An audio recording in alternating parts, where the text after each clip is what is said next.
bienvenidos a Unisabana Ágora. Este es el último Unisabana Ágora del 2017.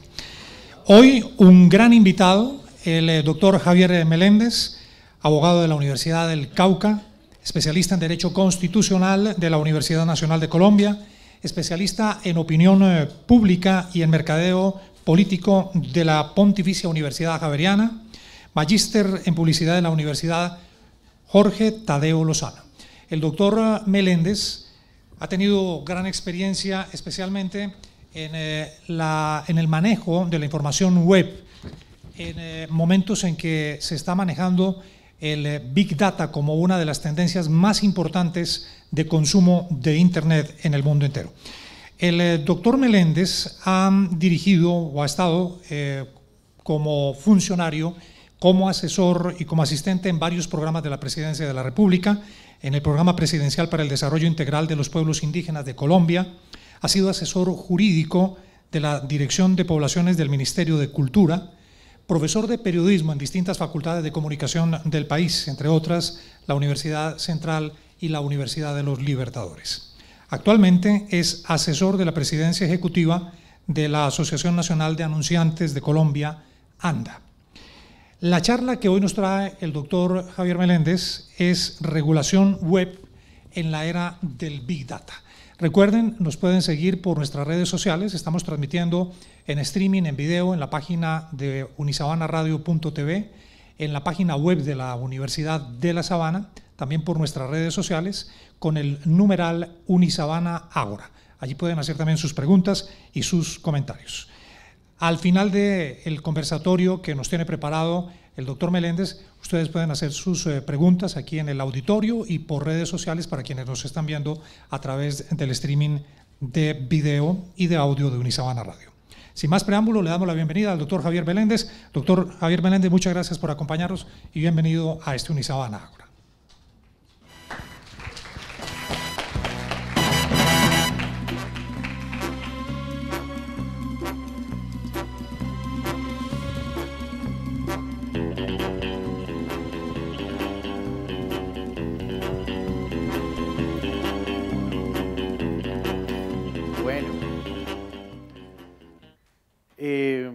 Muchísimas gracias.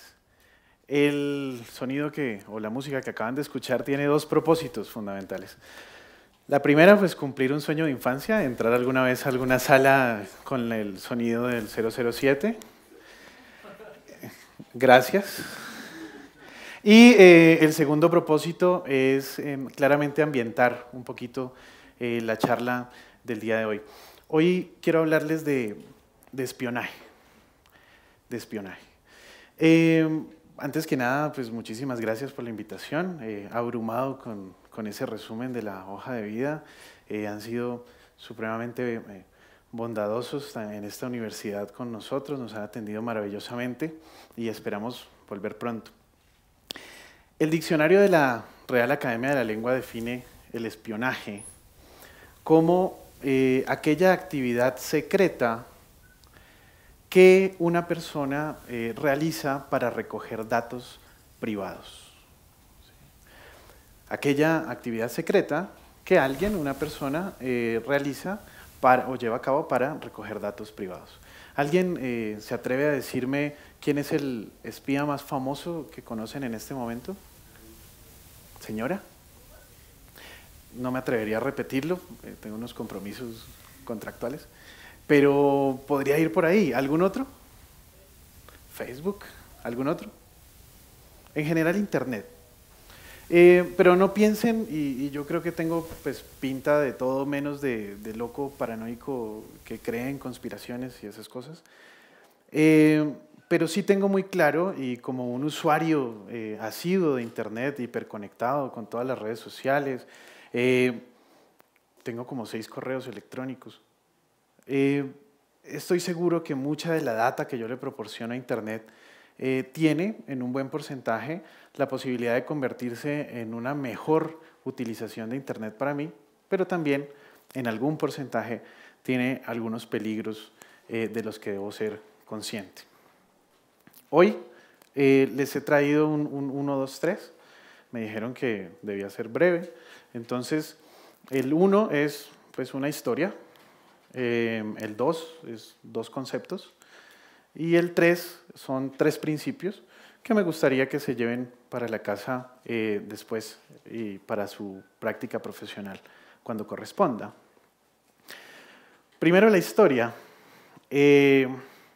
Hace unos días, cuando me invitaron, empecé a refrescar un poquito los conocimientos sobre el tema y empecé a buscar en Google, así como busca uno, pues, ¿qué es la Big Data? ¿No?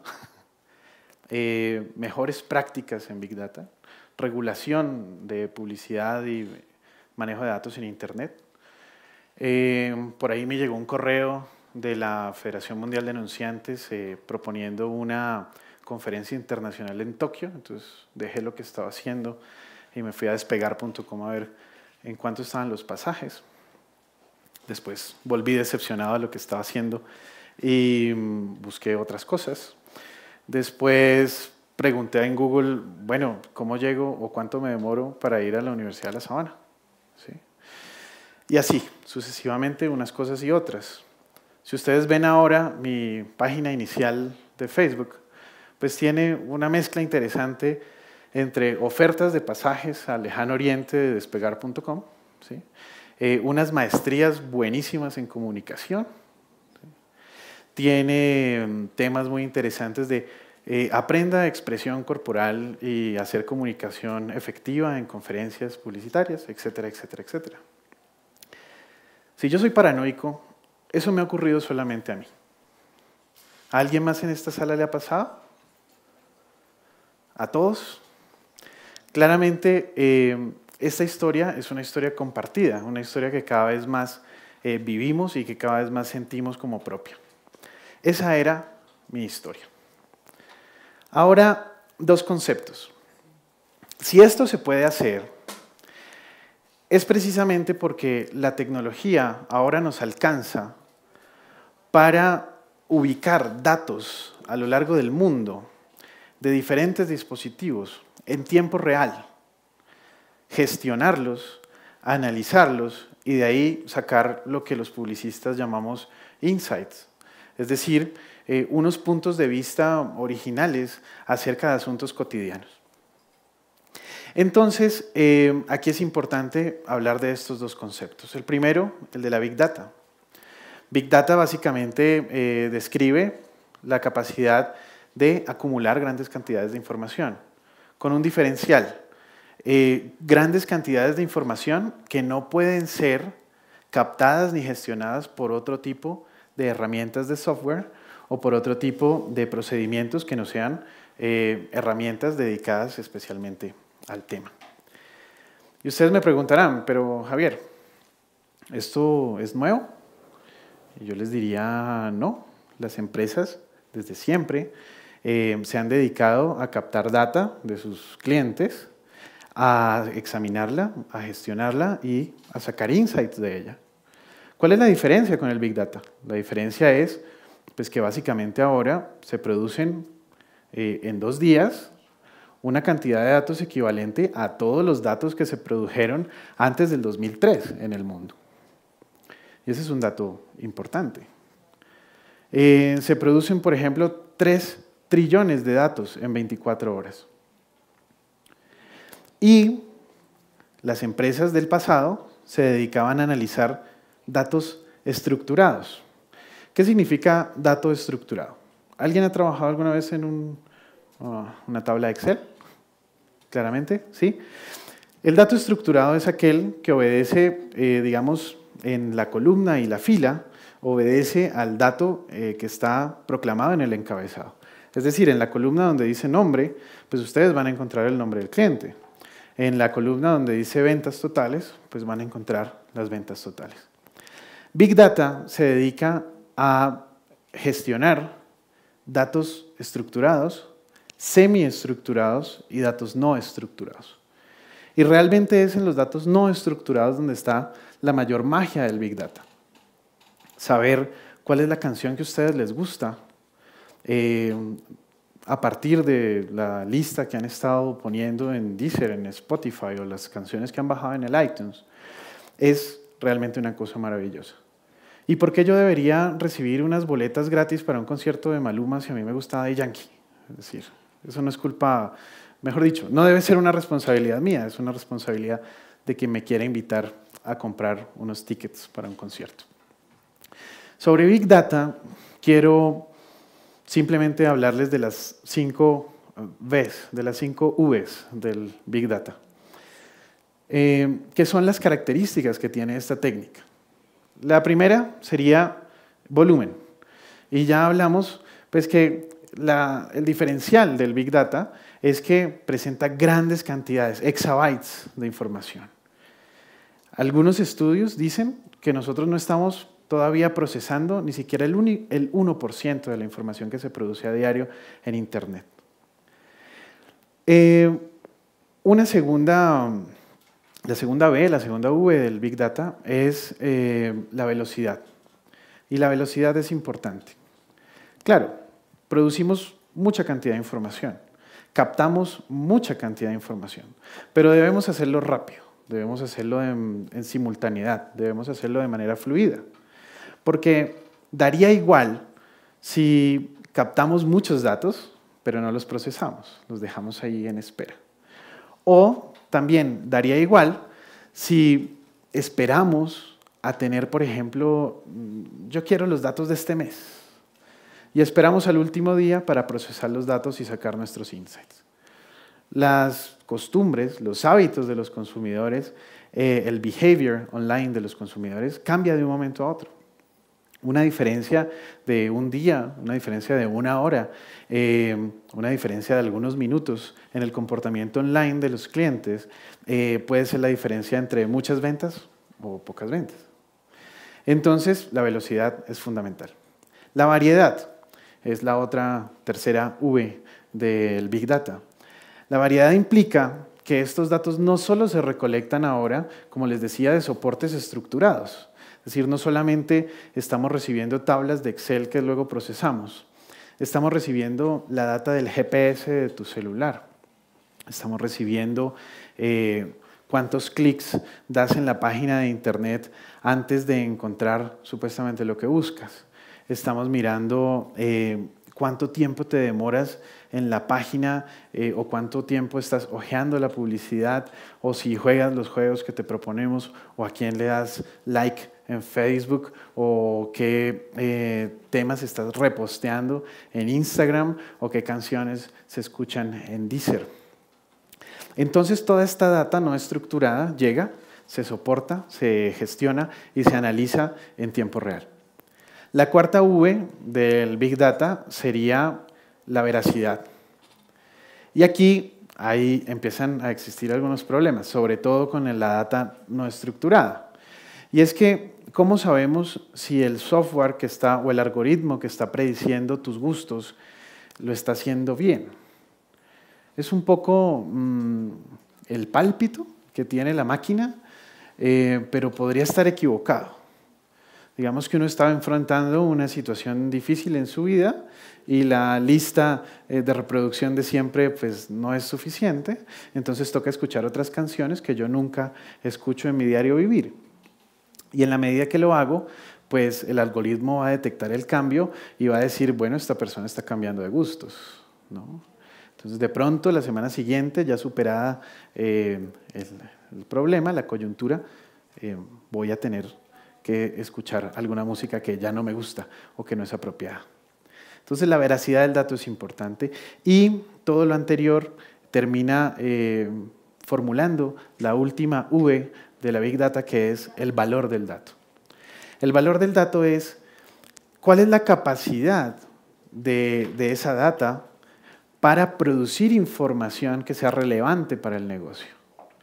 Por ejemplo, yo puedo ser un agricultor y tener una data muy importante acerca de consumo de medios de televisión. ¿Sí? Lo que yo realmente necesito es data sobre el tiempo, sobre la acidez del suelo, sobre cómo están las otras cosechas, sobre qué es lo que está pasando a nivel climático. No me sirve tener data de otros sectores. El otro concepto que va directamente relacionado con el tema de Big Data es el tema de regulación. más bien el tema de autorregulación. Si ustedes van a buscar normativa sobre publicidad, encuentran un catálogo interesante, encuentran también la ley estatutaria de datos personales, que es la 1581 de 2012, pero no van a encontrar temas realmente puntuales que hablen de qué es lo que se puede o lo que no se puede hacer online. La Corte Constitucional la semana pasada, en una sentencia muy importante para la industria, dijo que todos los principios y los valores y las cuestiones que hay que respetar en publicidad normal son, o en publicidad pues, ATL, BTL, pero análoga, es necesario respetarlas en la publicidad en medios online. Dice la Corte Constitucional, es lo mismo. Lo rigen los mismos principios, las mismas leyes y el mismo régimen constitucional que rige el otro soporte. Por eso la autorregulación es supremamente importante. ¿Y qué es la autorregulación? La autorregulación es una etapa previa donde las industrias, donde los comunicadores, donde los publicistas, donde los mercadólogos ejercen su responsabilidad profesional, ejercen la deontología en su profesión. Y deontología no es otra cosa sino la ética aplicada al ejercicio de una disciplina. Entonces dicen, bueno, voy a evitar utilizar estos datos de esta manera que pueden resultar muy molestos para mi clientela. Y en ese momento donde se establecen unos principios éticos, unos principios morales, es donde empiezan a nacer el germen de la autorregulación o del cumplimiento legal o de la responsabilidad social corporativa, como ustedes la quieran llamar. ¿Por qué es importante la autorregulación? La autorregulación es muy importante porque de cierta manera convive con la regulación del gobierno. Donde hay una fuerte autorregulación, donde hay mucha responsabilidad, pues hay un espacio más pequeño para la regulación. Y lo que hemos visto a lo largo del tiempo y con la experiencia es que los esfuerzos de regulación se quedan un poco cortos frente al galope de la tecnología. Entonces, un proceso legislativo puede tomar suficientemente tiempo como para que el aspecto que estaba regulando ya haya avanzado y se haya transformado en otra cosa completamente diferente. Y por eso, la mejor opción en temas de regulación es la autorregulación, el compliance, el cumplimiento legal. Por eso, pues quería dejarles estos 3 principios que les traigo hoy. En Alicia, de Lewis Carroll, Alicia llega a una bifurcación de caminos y le pregunta al gato cuál camino debería escoger. Y el gato de Cheshire, el gato de Cheshire, le dice, ¿y para dónde vas? Y Alicia le responde, no sé. ¿Sí? Y el gato le dice, entonces no importa cuál de los 2 caminos tomes. Y eso en parte es para explicarles cómo cuando uno va a utilizar la Big Data como una herramienta para fortalecer sus estrategias de comunicación, debe llegar la Big Data como parte de esa estrategia.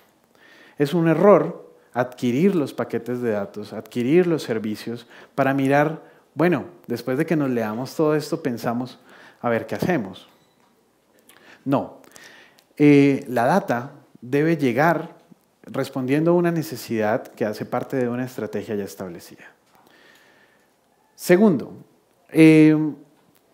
muchas veces uno le escucha a la gente decir, es mejor pedir perdón que pedir permiso. En cuestión de datos personales, es mejor pedir perdón y pedir permiso. Y se los voy a explicar por qué. Cuando ustedes los van a meter a una base de datos nueva, deberían decirles, discúlpeme, ¿usted quisiera ser parte de esta base de datos? Y uno debería decir sí o debería decir no. Y después, eso se conoce como el opt-in, ¿no? Después, cuando uno ya está dentro de la base de datos, podría tener la capacidad de decir, yo ya no quiero estar aquí, y salirse. Eso se llama el opt-out. Lo que no puede ocurrir es que una persona que acepta entrar no pueda salir, es decir, que haya opt-in sin opt-out, o que alguien que no ha aceptado recibir información la reciba y tenga que someterse a un proceso muy engorroso para salirse de esa base de datos, es decir, para hacer opt-out. Entonces lo mejor es pedir permiso y pedir perdón. Y tercer principio es, sobre todo para quienes hagan comunicaciones comerciales, cuando estemos recibiendo data para utilizarla de esa manera comercialmente, o cuando le estemos proponiendo a la gente transacciones publicitarias para recibir esos datos, lo mejor es que le quede claro. Es muy difícil cuando uno está entrando a una página. A mí me gusta mucho leer y como abogado pues tengo que buscar leyes muchas veces. Hay unas páginas que le dicen a uno, tenemos la ley que salió el día de ayer, por ejemplo. O la película. La película es un ejemplo mucho más cercano a todos. Tenemos las últimas películas en streaming, en Full HD. Uno entra a la página y le dicen, por favor, regístrate, ¿sí? Y pasas ya a ver la película. Uno se registra y empiezan a salir otra serie de avisos publicitarios. Hay una serie de pasos que hay que seguir, varias páginas a las que hay que ingresar, muchos clics que hay que dar y al final uno no puede ver la película, ¿sí? Que es lo peor, ¿sí? Pues claro, todo este ecosistema está diseñado para generar interacción con las páginas de Internet y esa interacción que se da después genera algunos réditos para las personas que están vendiendo esa interacción a las marcas. Que sea bueno o que sea malo es objeto tal vez de otra charla diferente. Entonces, pues básicamente eso era lo que les quería compartir. La Big Data se trata de convertir datos en información y está en nosotros, está en el Internet de las cosas, está en todas partes, convivimos con ellos. ¿Cómo Internet obtiene nuestros datos? Bueno, tenemos aquí nuestros Macs conectados, estamos enviando información a través de los celulares, ¿sí? Tenemos nuestras bands, nuestros smartwatch que nos dicen todo el tiempo dónde estamos, cuánto caminamos, nuestras pulsaciones, cuántas calorías quemamos al día. Entonces, es importante la responsabilidad, es importante la autorregulación y es importante transferir esas buenas prácticas de autocuidado a nuestros familiares y amigos, pero también a nuestros clientes y a nuestros interlocutores. Muchas gracias.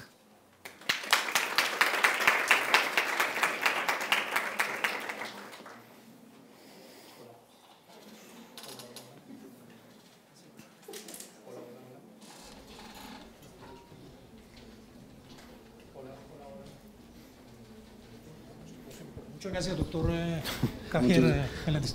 Están abiertos los espacios para las preguntas, por favor. Nos vamos a tomar unos 30 minuticos aproximadamente para poder responder las inquietudes, pero quisiera comenzar con una pregunta, doctor Meléndez, antes de que los asistentes al auditorio hagan sus inquietudes.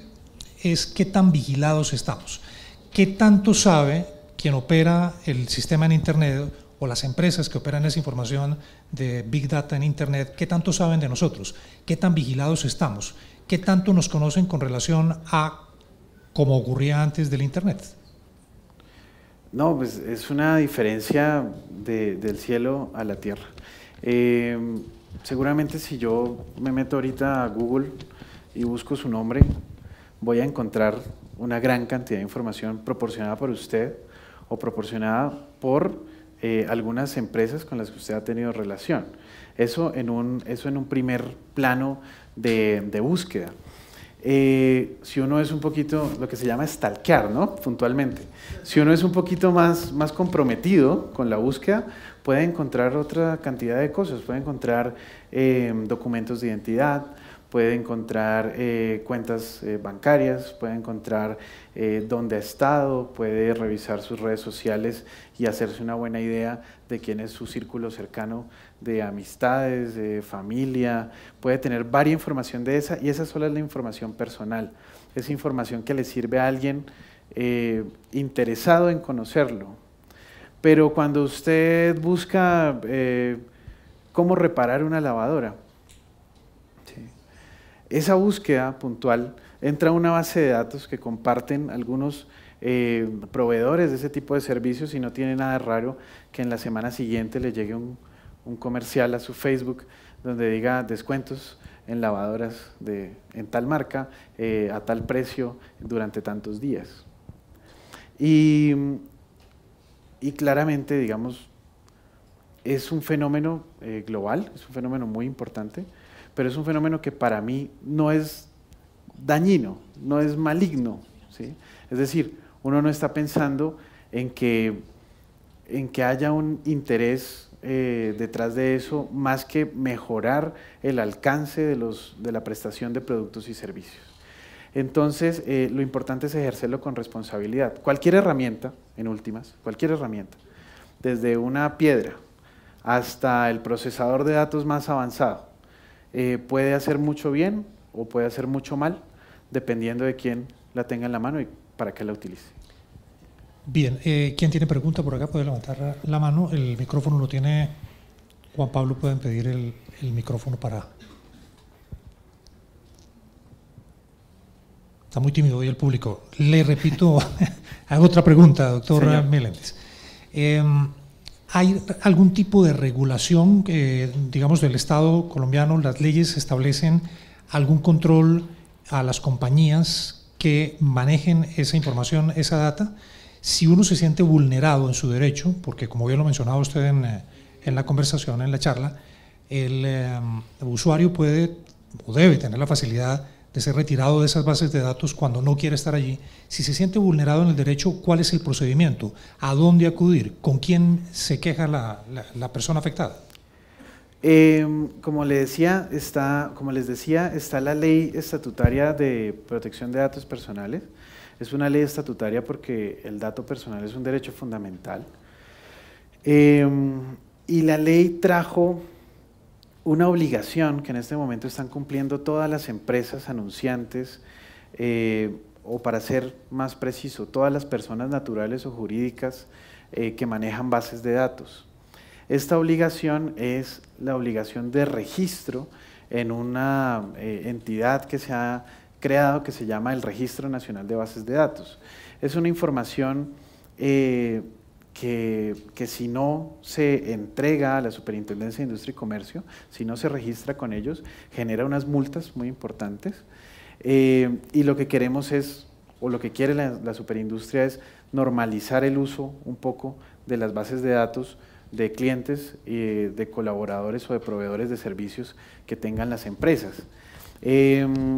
Claramente hay acciones de protección del consumidor, hay acciones de protección de los datos personales, y todo esto lo maneja y lo cubre la Superintendencia de Industria y Comercio. Yo sí tengo muchas inquietudes. Yo sigo aquí mientras se anima el público. El perfil del profesional que trabaja hoy en medios de comunicación también podría apuntar hacia personas que se especialicen en el manejo de data, de Big Data.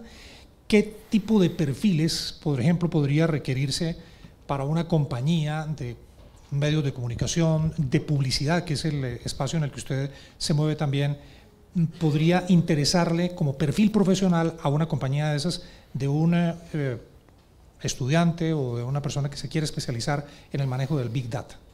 Sí, hay un perfil profesional que pues está muy apetecido ahora, que es el científico de datos, ¿no?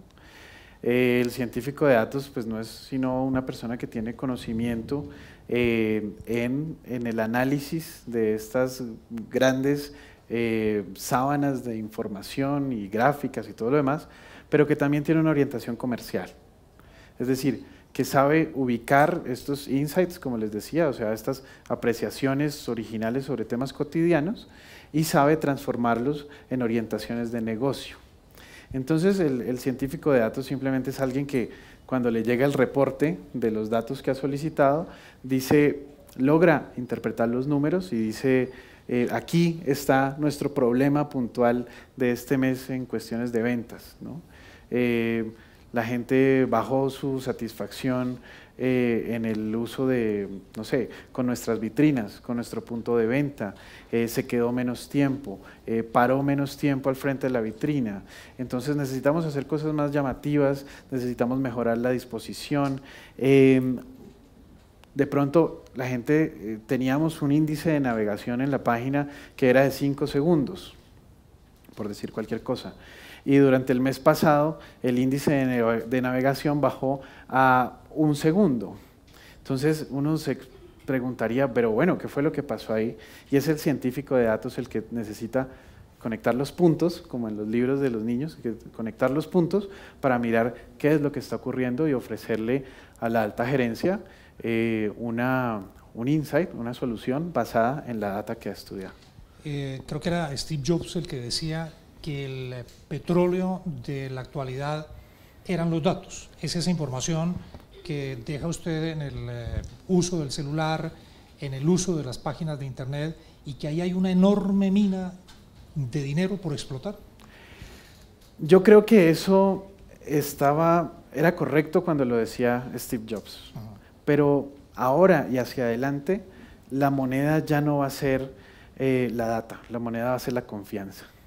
Es decir, ¿qué es lo que usted está haciendo con ese recurso tan importante que son mis datos? ¿Sí? ¿Me está afectando de alguna manera? ¿Está siendo intrusivo? ¿Está siendo irrespetuoso? ¿Me está ofreciendo cosas que no me interesan? O sea, sabe tanto de mí y todavía se atreve a enviarme una propuesta que usted sabe, según sus datos, que no me va a interesar. Y esa data, he escuchado en estos días o he visto artículos de una propuesta de ley que hay en Japón, que es muy parecida, no sé si aquí alguien ha visto Black Mirror alguna vez. Hay un capítulo de Black Mirror, que es esta serie que pasa en Netflix, muy futurista y muy interesante, donde la gente con su celular califica las interacciones con otra persona, sí, que tuvo durante el día. Y esas interacciones le van calificando en un sistema de estrellas, donde a mayor puntaje tiene más facilidades en su entorno social. En Japón quieren hacer algo parecido, juntando toda la data del sistema crediticio, toda la data de interacción social, toda la data del sistema de tránsito, es decir, qué tan buena persona es usted, ¿sí? Y todo lo vamos a juntar en una gran nube de datos, y de esa nube de datos, al gestionarla y analizarla, vamos a sacar un puntaje.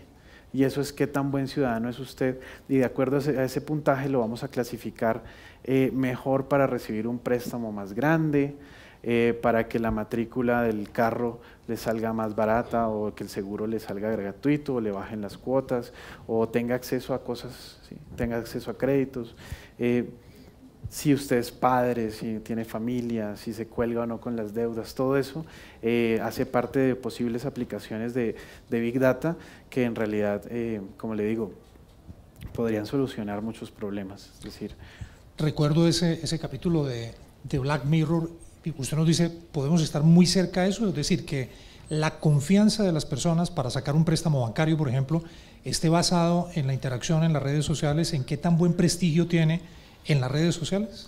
Yo creo que ya estamos ahí, es decir, sin importar las apreciaciones sobre la legalidad o ilegalidad de algunos servicios, Airbnb, que es este sistema de renta de Loft a través de una aplicación, pues se basa en la confianza. Es decir, si uno entra a un apartamento divino en Nueva York y todos los comentarios son malos, pues uno se abstiene de realizar transacciones con esa persona. La confianza ya agrega valor a la relación comercial. Entonces yo creo que ya estamos ahí, es decir, dentro de poco va a ser muchísimo más importante. ¿Hay pregunta por acá? Hola. ¿Cómo estás? Quería saber si, pues en este momento ya nuestros datos son parte del negocio como de muchas empresas. ¿Qué pasará con estos Big Data cuando ya seamos más conscientes o más personas sean conscientes de la privacidad de sus datos y que no quieren que sean utilizados. Tal vez el sistema empezó demasiado libre y en algún momento va a ser difícil controlarlo, va a ser difícil regularlo. Sin embargo, hay iniciativas avanzadas en el Internet 2.0 y en el Internet 3.0, donde es el mismo Internet el que está diciendo, vamos a ofrecerle a la gente, por ejemplo, la posibilidad de tener el derecho al olvido. ¿Sí? Y ese es un concepto bastante interesante. Derecho al olvido es el derecho a que todo lo que yo he hecho online alguna vez esté relacionado con mi nombre, con mis cuentas, con mis referencias, con mi número de seguro social, pues simplemente yo pueda pedir la eliminación de todo ese contenido. Tengo derecho a una vida nueva en Internet. Ahora es complicado porque ni siquiera tu cuenta de Facebook la puedes borrar. Entonces, yo creo que el sistema ha crecido tanto y tan rápido que al principio no se pensó o no se le puso atención a las viabilidades que venían de la mano con él. Pero eventualmente va a surgir de la misma organización, de la misma comunidad de Internet, van a surgir alternativas para hacer el clean slate, ¿no? Para limpiar la hoja de las personas y que empieces nuevamente a dar tus datos, pero de una manera responsable y sabiendo cuáles son las posibles implicaciones de haberlo hecho. Muy bien, doctor Javier Meléndez, muchísimas gracias. ¿Hay otra pregunta? Al fondo. Juan Pablo, por favor, nos ayudas con el micrófono. ¿Hay alguna otra inquietud? Una acá y ¿alguien más? Terminamos entonces con esta. Buenas tardes, mi Hola. nombre es Catherine Calvo, yo soy de la biblioteca. Obviamente nosotros manejamos mucha información. En el momento nosotros contamos con un servicio de alertas para hemeroteca, es decir, que nosotros contamos con una base de datos exactamente de los profesores de todas las facultades. Estas nos las dan cada año las facultades. ¿Sí?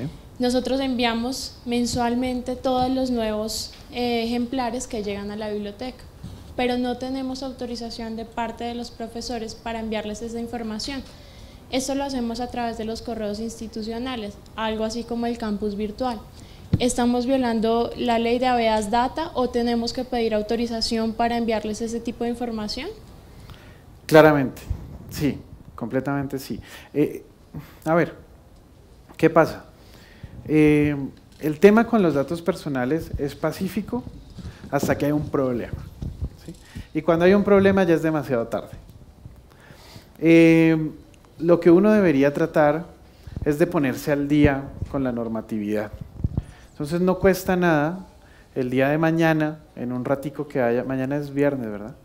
En un ratico que haya mañana viernes por la tarde, enviarles un correo a todos los profesores y decirles, profe, por ministerio de la ley, ¿no? 1581 de 2012, Ley Estatutaria de Protección de Datos Personales, queremos pedirle su autorización para conservar los siguientes datos que tenemos de usted, ¿no? Y seguir enviándole esta información. También podríamos utilizar sus datos para otros temas comerciales o para otros temas netamente académicos, ¿sí? Y nos comprometemos a conservar la confidencialidad de sus datos, a no compartirlos con terceros, a no venderlos, no intercambiarlos, no transarlos, etc. Y el profe da ok y listo, y evitamos un problema legal más adelante. Señora.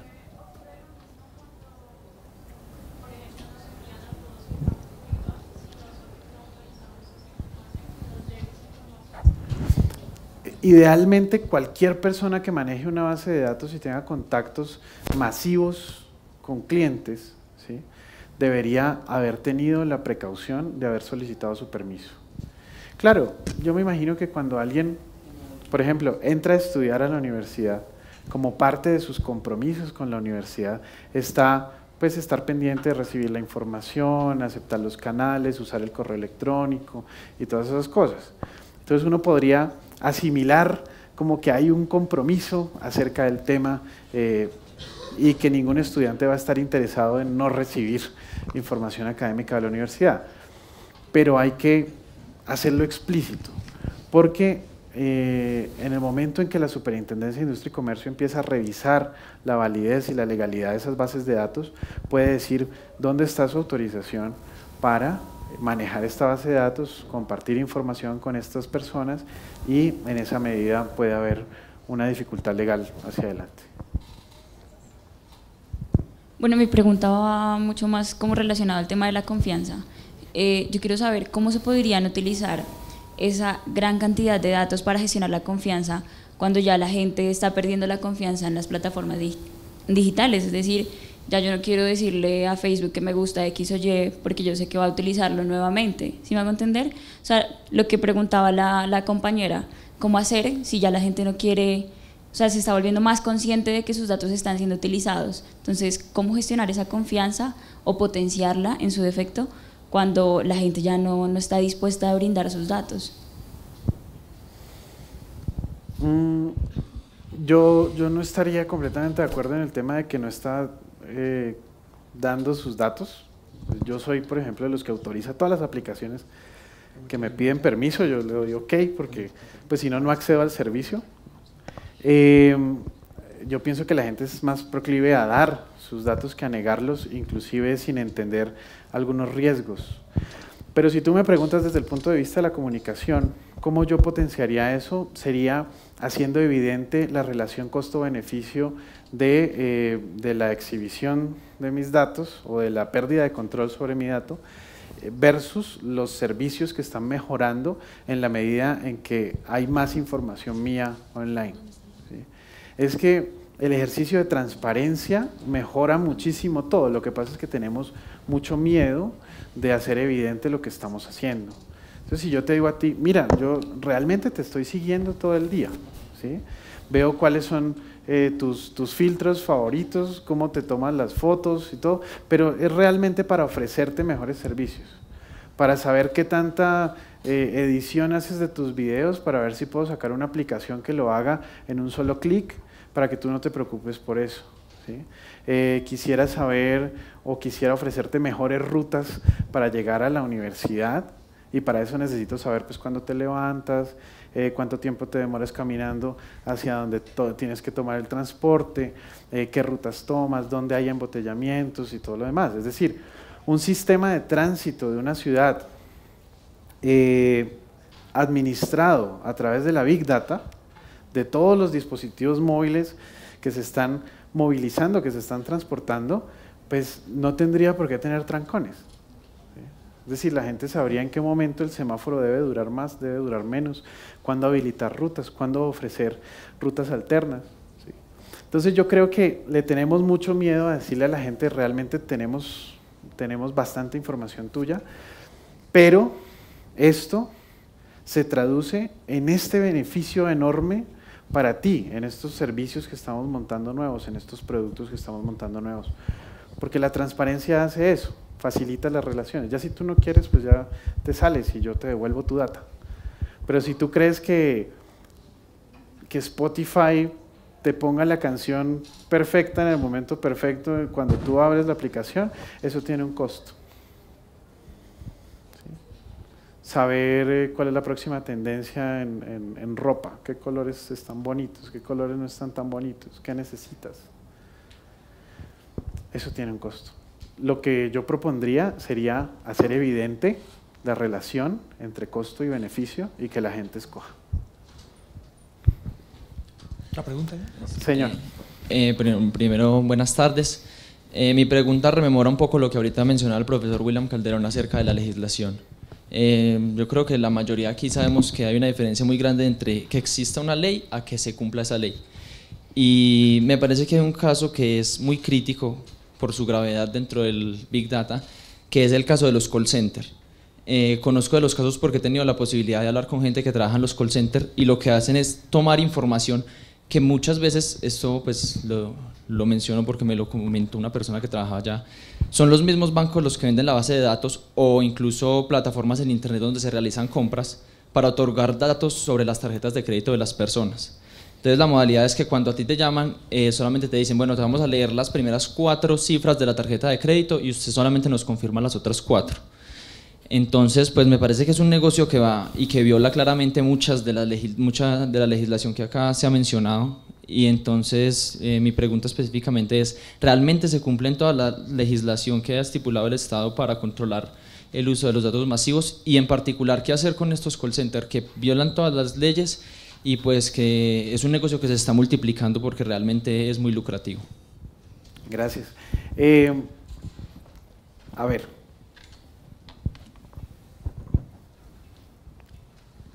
en el momento en que uno adquiere un producto, en este caso un producto financiero, hay ciertas autorizaciones que uno da para el manejo de su información, desafortunadamente. Estos contratos pues son contratos de adherencia, es decir, o usted quiere el producto o no quiere el producto, y en la medida en que quiera el producto, estas es las cláusulas, los contratos, los compromisos que debe firmar. Y muchas veces en esos contratos está incluida la posibilidad de compartir su información comercial con otros aliados, clientes, productos u otras empresas del mismo grupo empresarial, ¿sí? Es decir, en la medida en que uno dio permiso para el uso de los datos, pues estas empresas no estarían concretamente violando la ley. Ahora, lo que pasa es que uno es el dueño de sus datos personales, ¿ya? Uno es el propietario. Y en esa medida uno puede impedir que el dato se utilice en el momento en que quiera que ya no se utilice más.